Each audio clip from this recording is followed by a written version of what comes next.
Amen. Que Dieu soit béni pour tout ce qui est fait dans son Église. On va partager ensemble la parole de Dieu. Si vous voulez bien, on va ouvrir la parole dans Zacharie, chapitre 4 et au verset 10.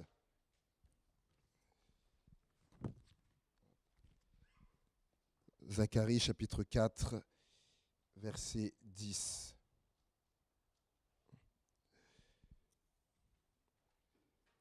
Car ceux qui méprisaient le jour des faibles commencements, d'autres traductions disent aussi des petits commencements, se réjouiront en voyant le niveau dans la main de Zorobabel. Amen. J'ai donné comme titre à ce message, ne méprisons pas les petits commencements. Ne méprisons pas les petits commencements. Il est bon de comprendre le contexte avant d'aller plus loin de cette parole. On va faire un saut dans l'histoire. En arrière, en 538, donc avant Jésus-Christ, le roi perse, donc Cyrus, libère les captifs juifs de Babylone afin qu'ils retournent en Israël donc pour reconstruire le temple de Salomon qui était en ruine. C'est alors donc 50 000 personnes qui retournent dans la terre promise avec comme objectif donc de rebâtir le temple. Vous pouvez lire ça dans Esdras, chapitre 1er, chapitre 3. Et alors qu'ils commencent cette tâche qui est immense, les peuples voisins qui sont ennemis, plus donc des Juifs qui étaient, on va dire, indifférents à ce projet, vont faire que le projet va être mené à l'abandon. Et 16 ans plus tard, parce que Dieu veut et va toujours au bout de ce qu'il veut faire, 16 ans plus tard, eh bien, il suscite les prophètes Zacharie et Agée donc pour ordonner à nouveau la reconstruction de Jérusalem et du temple. L'ambition de la taille du temple a été revue à la baisse, et le nouveau temple, du coup, serait plus petit que celui qui a été fait du temps de Salomon, qui était véritablement majestueux. Et par conséquent, il y en a certains, même beaucoup, vont mépriser ce travail. Et le Seigneur va donc les mettre en garde en disant, mais car qui est-ce qui a méprisé le temps des petits commencements? L'œuvre de reconstruction était méprisée par beaucoup parce qu'elle commençait humblement, elle commençait petitement. Et du coup, beaucoup méprisaient ça. Et Dieu dit non, c'est pas comme ça qu'il faut faire. Et il y aurait une tentation pour nous aussi, parce qu'on est fait comme a dit quelqu'un, on est fait de la même pâte. Une tentation de mépriser les petits commencements, de mépriser les faibles commencements. Mais on va le voir, gardons-nous de ça. On va voir pourquoi maintenant. Premièrement, pourquoi ne pas mépriser les petits commencements? Parce que déjà, premièrement, rien ne commence grand. Dans la vie, rien ne commence grand. On va voir ensemble plusieurs choses. Si on reprend l'exemple de la construction, là, on le voit que même la plus grande des maisons, elle commence toujours par la première pierre. Le plus grand des hôpitaux, le plus haut même des buildings, le plus grand des complexes hôteliers commence toujours par la première pierre. Et il y a souvent même, c'est souvent même un événement, avec les rubans, etc. On vient couper, c'est le démarrage de la construction, la première pierre qui est posée. Mais oui, et si on commence à mépriser ça là, on ne va pas aller loin. Est-ce qu'il faut ce commencement-là? Les uns et les autres, on en est également un bon exemple, que rien ne commence grand. Vous comme moi, au démarrage de notre vie, on ne pouvait même pas nous voir à l'œil nu. Il aurait fallu un microscope. Et regardez les grandes et belles personnes que vous êtes devenues maintenant. Regardez. Rien ne commence grand. Vous voyez les premiers pas également de l'enfant. Les premiers pas de l'enfant, et il tombe, etc. Et puis il se relève. On ne méprise pas ça parce qu'après, il va marcher. Rien ne commence grand. L'exemple, je pensais également à la nature. à la nature. Formidable exemple. Que les arbres, jusqu'à certains qui font 100 mètres de haut, certains qui sont multicentenaires avec une circonférence énorme, fort, puissant, enracinés, des gros arbres. Mais certains, et même quasiment tous en fait, c'est comme ça. C'est comme ça. Tiens, mais c'est quoi? Mais non, mais quand vous voyez ça, est-ce que ça peut devenir un projet un projet ne commence jamais grand. Un projet, même si il doit, c'est quelque chose d'important, ça commence toujours petit, un projet. Et peut-être quelqu'un est dans ça en ce moment, ça lui parle, la notion de projet, et là où il ou elle en est, voilà, c'est pas à la taille qu'il aurait vu. Bon, il ou elle a commencé, ce n'est pas comme il l'aurait imaginé, mais ça commence petit. Ça commence petit. Une entreprise, ça commence petit. Même une entreprise qui aujourd'hui a des dizaines de salariés, même des centaines de salariés, certains ont des milliers de salariés, ça a toujours commencé petit. Ça a commencé souvent avec une personne, un homme ou une femme à la base, qui avait sa pensée, qui avait son idée, etc., ce qu'il voulait ou elle entreprendre. Ou peut-être à deux, ou allez, trois, quatre, des associés. Mais ça commence toujours comme ça, toujours. Et même la plus grande des sociétés a commencé petit. Et j'ai pensé à deux exemples. Premier, c'est parce que c'est de la ville où je suis originaire, à Blois. Les boulangeries Feuillettes. Aujourd'hui, alors quand on lit les articles, etc., alors oui, aujourd'hui, c'est 45 boutiques, et même plus. Ils ouvrent presque 6 à 7 boutiques par an. Alors, ça, j'aime bien les articles parce qu'ils parlent, c'est comme si on voit que le haut de l'iceberg. On voit, waouh, c'est florissant. Mais moi, ce que j'ai aimé, c'est qu'il y a plusieurs mois de ça, j'ai eu le couple Jean-François et Laure Feuillette étaient interviewés et parlaient. Et moi j'aime cette partie-là, qui est un peu plus cachée, où ils expliquent qu'au démarrage, ils ont pris une boulangerie donc dans la ville de Blois, dont je suis issu. Dans la ville de Blois, ils étaient de cursus pâtissier, boulanger, ils ont pris cette boulangerie-là. Même si après, la réussite est venue, mais ils expliquent que dans les débuts, ils mangeaient les restes, que justement des invendus, ils mangeaient ça, parce que dans les premiers temps même, ils n'arrivaient pas même à se faire un salaire, alors ils mangeaient les restes. Mais ça, dans les débuts, on ne voit pas ça, mais ils expliquent ça dans les débuts. Ça a commencé petit. Et est-ce qu'il y en a, aujourd'hui, on a quasiment tous des téléphones là, il y en a qui ont des Apple. Est-ce qu'il y en a qui ont des Apple? Ils lèvent la main. Peut-être, il y en a, oui. Il y en a qui ont ça. Une des plus grandes sociétés aujourd'hui, cotée en bourse. Je crois que c'est 163 000 salariés en 2019. Énorme, colossal. Ouais. Mais au départ, c'est deux hommes. Ils ont le même prénom. Deux Steve. Steve Jobs, Steve Wozniak. Un qui est la tête à penser, visionnaire, et l'autre qui est technicien, aussi un génie, mais technicien. Vous verrez sur Internet, il y a cette photo en noir et blanc, très connue d'eux, où on les voit tous les deux dans ce garage qu'ils louaient, on les voit là faire des tests. Au départ, ils sont deux. Rien ne commence grand.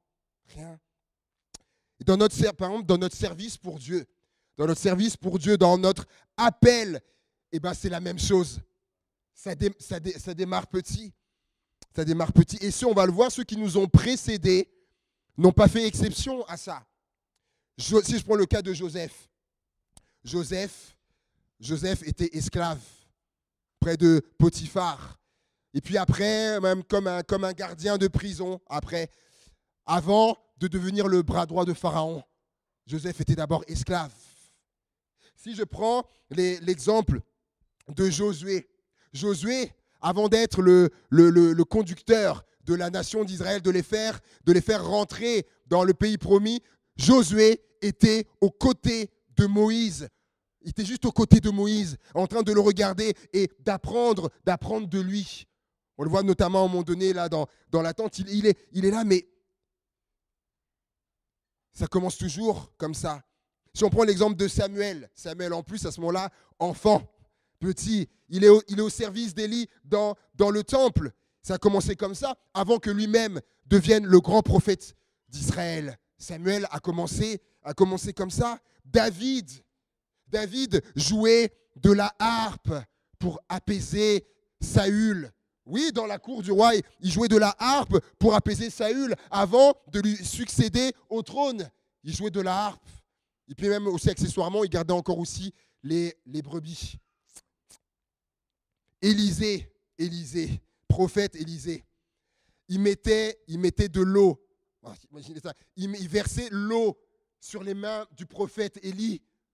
Oh, quelle tâche, me direz-vous, il versait l'eau sur ses mains avant de devenir lui-même prophète et de recevoir la double onction. Celui qui est fait fidèle dans les petites choses, il lui en sera confié des plus grandes. Anecdote. Je me rappellerai toujours la fois où j'ai prêché pour la première fois. Aïe, aïe, aïe. Il avait la foi, certainement, il avait confiance, pasteur Patrick Boudin, et où il m'a fait prêcher. Et je me rappellerai toujours, déjà j'étais comme ça, et puis je crois que montre en main, je pense que mon premier message a dû faire 3-4 minutes.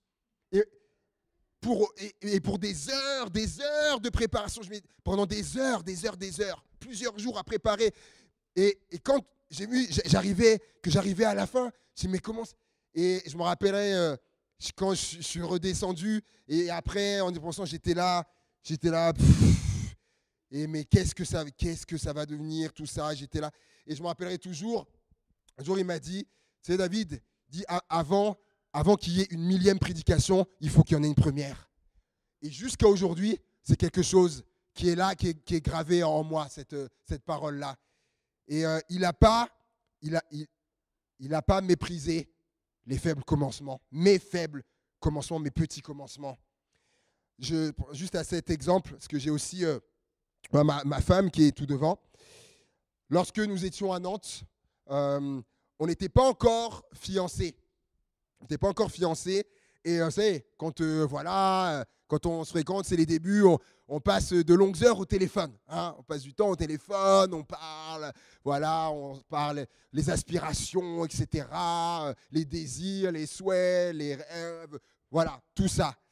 Et dans tout ce méli-mélo là, à un moment donné, elle parle de quelque chose qu'elle aurait à cœur de faire. Et quand elle dit ça, ça vient faire écho parce que j'avais ça aussi dans le cœur. En fait, elle aurait aimé faire quelque chose pour les gens de la rue, les SDF, etc., personnes marginales. Et moi aussi, quelques temps avant, j'avais vraiment quelque chose qui s'était mis à brûler pour ça. Et on en parle. Et puis un jour, on va rencontrer notre pasteur formateur. On lui parle de ça. Il est OK. Il nous donne le feu vert. On y va. Et je me rappelle toujours le jour où on s'est dit, on y va, on commence. Et en fait, on était tous les deux. Je me rappelle, on va en ville, en Nantes, on va à la Micaline. Et vous allez voir par la suite, c'est un détail important. On va à la Micaline, on achète des croissants, pain au chocolat. Et puis, on s'est dit, on y va comme ça. Et chaque SDF qu'on croisait, on s'arrêtait, on lui donnait, on parlait un peu, etc., de fil en aiguille. Et de fil en aiguille, dans l'église, voilà, le projet était communiqué, etc. Et puis, une équipe s'est montée qui était jusqu'à 17 personnes. Par la grâce de Dieu, certains sont venus à l'église, on a baptisé un jeune, Justin. Et quand on est parti, après à Amiens, notre désir, on disait au Seigneur que vraiment, Seigneur, qu'ils aillent plus loin. Qu'ils aillent plus loin encore. Et on était à Amiens, je recevais des nouvelles que la ville leur avait attribué donc des bureaux dans le quartier UP de Nantes. Quartier UP, Là, les clins d'œil dans le quartier UP, et c'est les gens de la rue, SF Marginal, qui allaient là-bas. Dieu a les bras ouverts pour tous, les amis. Et suite à ça, j'ai reçu une photo sur WhatsApp. Celui qui nous a remplacés, il m'a envoyé un jour une photo qui m'a fait tellement du bien, hein, où je voyais en fait une queue vraiment, vraiment longue. Et il m'expliquait que lorsqu'il y a eu la vague de migrants, jusque-là déjà, il nourrissait un truc comme ça, 70 personnes. Et avec la vague de migrants, il nourrissait jusqu'à 110 personnes. Et il m'envoie la photo. J'étais là, je dis, Seigneur, vraiment. Et quand on parle, Noah et moi, et où le Seigneur les a amenés. Ça commence petit, mais c'est le Seigneur après qui fait le reste. Pourquoi ne pas mépriser les petits commencements? Il y a l'exemple d'Abraham. L'exemple d'Abraham est fort. Vous savez, il est appelé le père des croyants, le père de la foi. Et quand on a peut-être l'image, oui, d'Abraham, effectivement, ce modèle, etc., et ce qu'il est. Mais ce qui est intéressant, c'est de voir son commencement, ou ses commencements. Regardez avec moi dans Genèse, au chapitre 12, Genèse chapitre 12, et le verset 7. Genèse chapitre 12, le verset 7.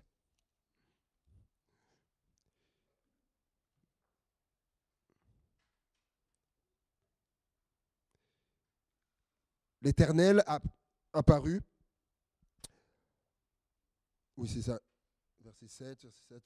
L'Éternel a apparu à Abraham et dit, je donnerai ce pays à ta postérité.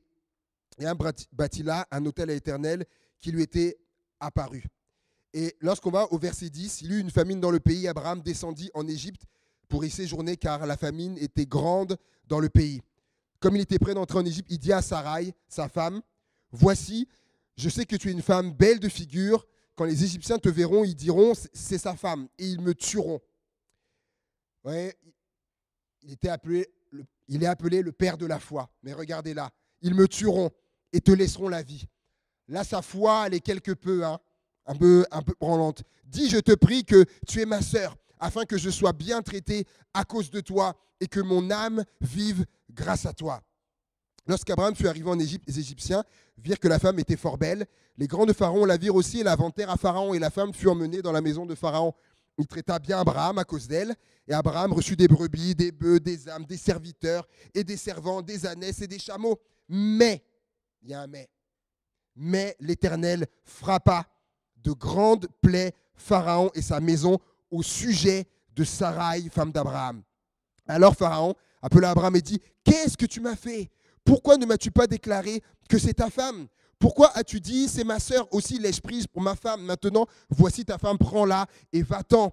Et Pharaon donna ordre à ses gens de le renvoyer, lui et sa femme, avec tout ce qui lui appartenait. Oui, Abraham est appelé le père des croyants, le père de la foi, mais dans ses commencements, voyez, sa foi, où il a peur, ils vont me tuer, etc. Dis que tu es ma sœur. Mais il ne faut pas aussi oublier qu'il est aussi dans le commencement de sa foi, dans la genèse de sa foi. Et on voit ce que ça a produit. Et regardez au chapitre 20, Genèse chapitre 20. Genèse chapitre 20 et le verset 8. On peut me lire à partir du verset 6. Dieu lui dit en songe, Abimelech, je sais que tu agis avec un cœur pur. Parce que du coup, il a fait prendre Sarah, Abimelech, ils l'ont même comme kidnappé. Aussi t'ai-je empêché de pécher contre moi, c'est pourquoi je n'ai pas permis que tu la touches. Maintenant, rends la femme de cet homme, car il est prophète, il priera pour toi et tu vivras. Mais si tu ne la rends pas, sache que tu mourras, toi et tout ce qui t'appartient. Abimelech se leva de bon matin, il appela tous ses serviteurs et leur rapporta toutes ces choses, et ces gens furent saisis d'une grande frayeur. Abimelech appela aussi Abraham et lui dit, qu'est-ce que tu nous as fait? C'est ce que Pharaon aussi lui avait dit. Il y a eu une rechute. Et en quoi t'ai-je offensé que tu n'aies fait venir sur moi et sur mon royaume un si grand péché? Tu as commis à mon égard des actes qui ne doivent pas se commettre. Et Abimelech dit à Abraham, quelle intention avais-tu pour agir de la sorte? Abraham répondit, je me disais, je me disais qu'il n'y avait sans doute aucune crainte de Dieu dans ce pays. Je fais un arrêt. Eh bien, il se trompait. Parce que quand on voit comment Dieu parle en songe à Abimelech, on voit que non, la crainte de Dieu n'était pas absente. Il dit, je me disais, c'est certainement, il n'y a pas la crainte de Dieu ici, dans ce pays, que l'on me tuerait à cause de ma femme. Vous voyez, sa foi, hein? Celui qui est le père de la foi. De plus, quelle est ma sœur, fille de mon père seulement, n'est pas fille de ma mère, et qui est devenue ma femme lorsque Dieu me fit errer loin de la maison de mon père. Et un peu plus loin, verset 17, Abraham pria Dieu. Et Dieu guérit Abimelech, sa femme et ses servantes, et elles purent enfanter, car l'Éternel avait frappé de stérilité toute la maison d'Abimelech à cause de Sarah, femme d'Abraham. Vous voyez les conséquences de ce qu'a fait Abraham, lui qui est appelé effectivement le père de la foi, le père des croyants, là, dans ses commencements, dans ses petits commencements, c'était comme ça. Mais finalement, quand je voyais ça, je me disais, mais il nous ressemble, en fait, aussi un peu. Quand on y repense, on n'a pas toujours été comme ça, notamment dans les débuts. Mais ce que j'aime, c'est que vous connaissez aussi quand Dieu va lui dire « Offre-moi ton fils, Isaac, celui que tu aimes. » Et là, mes amis, là, il ne tortille pas. Là, il prend son fils, il y va. Et on connaît quasiment tous ce passage où il est là prêt à offrir son fils, il va le faire. Et là, on va lui dire « Non, ne lève pas la main sur lui. » Car je sais maintenant que tu me crains. Non, ne fais pas ça. Waouh! Là, on voit quelle foi, mes amis, Abraham, là. Et oui, là, on peut dire il est comme à l'apogée de sa foi. Vous voyez, mais comment ça a commencé? Mais Dieu n'a pas méprisé ces petits commencements de sa foi. Parce qu'il savait où ça irait, où il irait. Et Dieu fait pareil avec nous. Il ne méprise pas nos petits commencements. Et il nous appelle aussi à ne pas mépriser les petits commencements. Tu es peut-être, quelqu'un est là, tu es peut-être au commencement de ta vie chrétienne.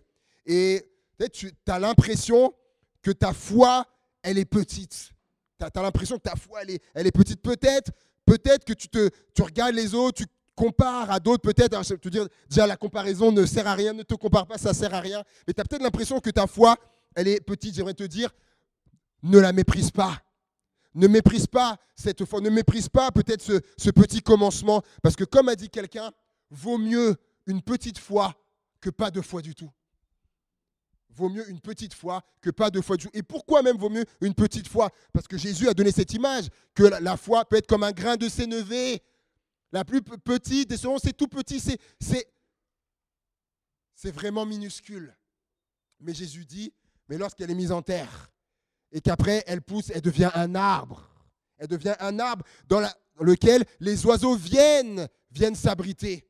Et peut-être que ta foi, tu la vois vraiment petite, mais qu'est-ce que ça veut dire? Cette foi qui paraît petite à tes yeux aujourd'hui sera plus tard celle qui sera en bénédiction à d'autres.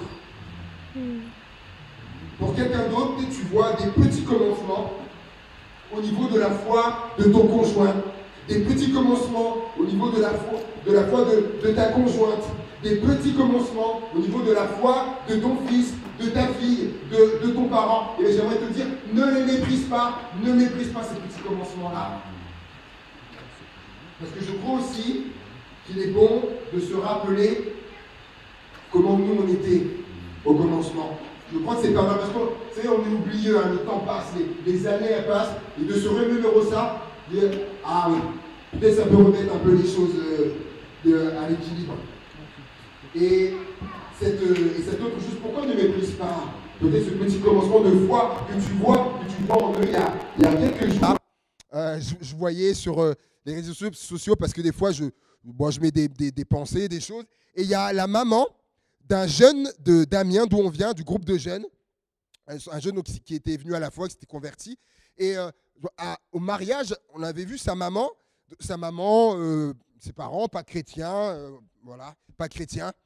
Et là, il y a quelques jours, donc sur un post en dessous, je vois qu'elle met Amen.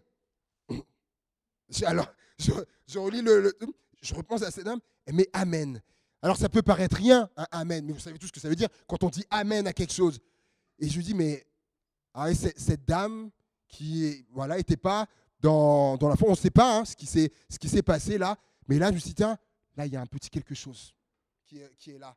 Je crois qu'il ne faut pas qu'on méprise les petits commencements. Et peut-être tu vois des petits commencements dans ton service, dans ton appel, dans ton activité, dans ta famille, dans ton entreprise. Ne méprise pas les petits commencements parce que lis avec moi 1 Roi chapitre 18. 1 Roi chapitre 18 et versets 41 à 45. 1 Roi chapitre 18. Versets 41 à 45. J'aime tellement ce passage. Et Élie dit à Akab, « Monte, mange et bois, car il se fait un bruit qui annonce la pluie. » Un bruit, juste un bruit là. Akab monta pour manger et pour boire. Mais Élie monta au sommet du Carmel et se penchant contre terre, il mit son visage entre ses genoux donc, en prière et dit à son serviteur, « Monte, regarde du côté de la mer. » Le serviteur monta, il regarda et il dit, « Il n'y a rien. Il n'y a rien. » Élie dit 7 fois, « Retourne. » À la 7e fois, il dit, « Voici un petit nuage qui s'élève de la mer et qui est comme la paume de la main d'un homme. » Élie dit, « Monte. » Et dit à Akab, « Attelle et descends afin que la pluie ne t'arrête pas. » En peu d'instants, le ciel s'obscurcit par les nuages, le vent s'établit, il y eut une forte pluie. Amen. J'aime ce passage parce que le contexte, donc il n'a pas plu pendant 3 ans et demi à la prière d'Élie. Et à nouveau, à la prière d'Élie, les choses commencent à se décanter. Et il dit d'abord, il y a un bruit, juste un bruit. Et lorsque il envoie son serviteur, le serviteur revient, il dit, il n'y a rien. 7 fois, il lui dit, retourne. Quand il revient, il lui dit, il y a juste un petit nuage, mais qui est grand comme la paume de la main. Non, imaginez un nuage, quand vous regardez les nuages dans le ciel, comme ça, mais c'est quoi? C'est rien. Et il lui dit, retourne parce que la pluie, elle arrive. Élie n'a pas méprisé ce petit commencement, ce petit nuage qui était là. Et j'aimerais te dire, ne méprise pas le petit nuage non plus qui est là. Mais comme de même, Élie donc, a continué donc, de mettre sa tête dans les genoux, il a continué de prier, il a continué de s'incliner. J'aimerais te dire, continue de prier aussi. Continue de prier, continue de persévérer, continue de semer, continue de travailler, continue de t'accrocher, continue de vouloir bien faire, continue de faire de ton mieux. Continue, ne méprise pas le petit nuage parce que les nuages vont venir et la pluie va tomber. La pluie, comme ça, c'est la bénédiction. Même Jésus a incarné ce principe de ne pas mépriser les petits commencements. Dans son incarnation, Jésus, clairement, Jésus aurait pu venir sur terre adulte. Il aurait pu. Son but, c'était de venir sauver le monde de l'Ésaïe pour les péchés. Il aurait pu venir adulte. Mais il est venu en s'incarnant tel un bébé. Il a incarné ce principe que rien ne commence grand. Et effectivement, quoi de plus fragile qu'un bébé? Jésus a accepté ce petit commencement et il n'a pas méprisé, sachant aussi ce qui viendrait après. Et même par la suite, on le voit. Ça y est, là, il y a cette série, là, The Chosen. On parlait partout de série sur Jésus. Avec Enora, on va voir. Et ça y est, on est devenu... il ne faut pas dire agro, mais ça y est, on aime vraiment comment c'est amené. Et puis, on voit, on regardait, c'est le premier miracle, noces de Cana. Et juste avant, et il leur dit, voilà, on va rejoindre les 12. Il parle des 12, de 12. Mais je me suis dit, les 12 disciples. Jésus a démarré avec 12. Il aurait pu démarrer d'emblée avec 700 disciples, 1 millier de disciples. Il aurait pu, Et c'est pas mal. C'est pas mal comme début. Mais il a démarré avec 12 disciples. Mais quand on lit les évangiles, après, on nous parle de 70 après. De 70. Puis à un moment donné, aussi, on parle de 120 qui sont dans la chambre haute, de 120. Et puis la résurrection aussi, il était vu à 500 frères à la fois. 12, 70, 120, 500. À la Pentecôte, 3000 deviennent des disciples. Puis l'Église a grandi, 5000 ensuite. Et aujourd'hui, on est plus d'un demi-milliard chrétiens nés de nouveau. Jésus n'a pas méprisé les petits commencements. Et s'il n'a pas méprisé, s'il ne faut pas les mépriser, alors qu'est-ce qu'il faut faire? Et je conclue avec ça. Qu'est-ce qu'il faut faire? On a lu ce verset de Zacharie où il était dit, mais qui a méprisé les faibles commencements ou les petits commencements?